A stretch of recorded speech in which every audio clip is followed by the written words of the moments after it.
रमजान के पाक महीने की शुरुआत हो गई है, लेकिन रमजान के दूसरे ही दिन पाकिस्तान के सीडीएफ मुनीर ने शैतानों वाला काम कर दिया है। ऐसा इसलिए क्योंकि रमजान के पाक महीने में अफगानिस्तान पर एयर स्ट्राइक कर दी गई है। अफगानिस्तान ने इस हमले को मदरसों और मस्जिदों पर हमला बताया।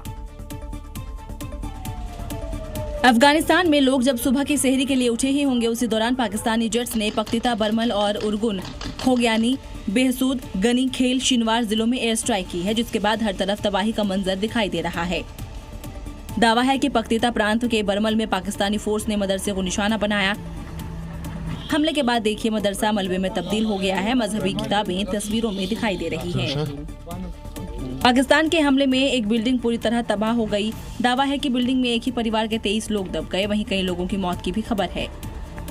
रमजान जन्नत अदा करने का पर्व है, लेकिन मुनीर और उसकी एयरफोर्स ने तो जो काम किया है वो जन्नत की बजाय जहन्नुम जाने वाला किया है।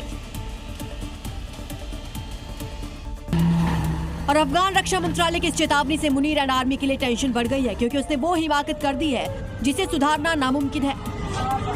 अफगानिस्तान के रक्षा मंत्रालय ने हमलों का जवाब सही और सोच समझकर देने की चेतावनी दी है। हमले को देश की संप्रभुता का उल्लंघन और एक अन्यायपूर्ण और कायरतापूर्ण काम बताया गया। डर के मारे पाकिस्तान कह रहा है कि उसने टीटीपी के ठिकानों को निशाना बनाया है, क्योंकि वो जानता है कि पिछली बार जब अफगानिस्तान ने पलटवार किया था तो मुनीर एंड आर्मी की जमीन खिसक गई थी।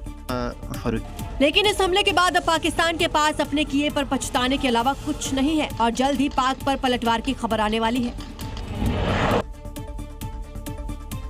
तो देखिए, पाकिस्तान पर शुरू से ही ये आरोप लगता रहा है कि अफगानिस्तान ने टीटीपी के आतंकियों को पनाह दे रखी है और इसीलिए बीती रात एयर स्ट्राइक को अंजाम दिया गया। लेकिन अफगानिस्तान उस दावे को खारिज कर रहा है और इसी के बाद दोनों में जो तकरार है वो बिल्कुल साफ देखी जा सकती है। दोनों के दावे क्या हैं, अब आइए वो आपके सामने रखते हैं। एक तरफ आप देखेंगे पाकिस्तान ये कहता है कि इंटेलिजेंस आधारित ये ऑपरेशन था। दूसरी तरफ अफगानिस्तान ने इसे बताया है कि पाकिस्तान ने बर्बर हमला कर दिया है।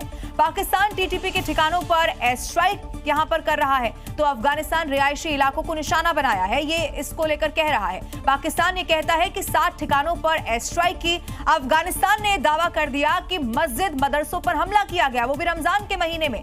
पाकिस्तान ये कहता है कि मरने वाले जो हैं वो टीटीपी के आतंकवादी थे। लेकिन अफगानिस्तान ने आरोप लगाया कि निर्दोष अफगानियों की पाकिस्तान ने जान ले ली है और इसीलिए ये जो पूरा तनाव है वो चरम पर पहुंच गया है। आइए अब आगे बढ़ते हैं। अब बात एक और पड़ोसी देश की करते हैं जो नेपाल है। यहाँ पर रोहतहट जिले में 2 समुदायों के बीच हुई इस झड़प को लेकर लगातार बवाल देखने को मिल रहा है। सड़क पर उतरकर उपद्रवी कोहराम मचा रहे हैं, पत्थरबाजी, आगजनी यहाँ की जा रही है। हालात जब बिगड़ते हुए देखे तो कर्फ्यू तक लगाना पड़ गया। विवाद की शुरुआत मस्जिद के बाहर डीजे बजाने को लेकर हुई है और फिर देखते ही देखते दोनों समुदाय के लोग आमने सामने आ गए। दोनों तरफ से पत्थरों की बारिश होने लगी।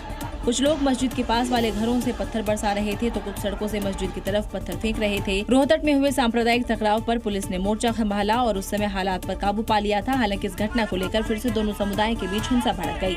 उपद्रवियों ने सड़कों पर उतरकर कोहराम मचाना शुरू कर दिया। गाड़ियों को आग के हवाले किया जा रहा है, जिसको देखते हुए जिला प्रशासन ने 8 किलोमीटर के दायरे में कर्फ्यू लगा दिया गया। वहीं प्रशासन ने लोगों से शांति बनाए रखने और अफवाहों पर ध्यान न देने की अपील की है। 3 दिन पहले मस्जिद के बाहर बारात की गाड़ी को म्यूजिक बजाने से रोका था, जिसके बाद से 2 समुदायों के बीच हिंसा हो रही थी।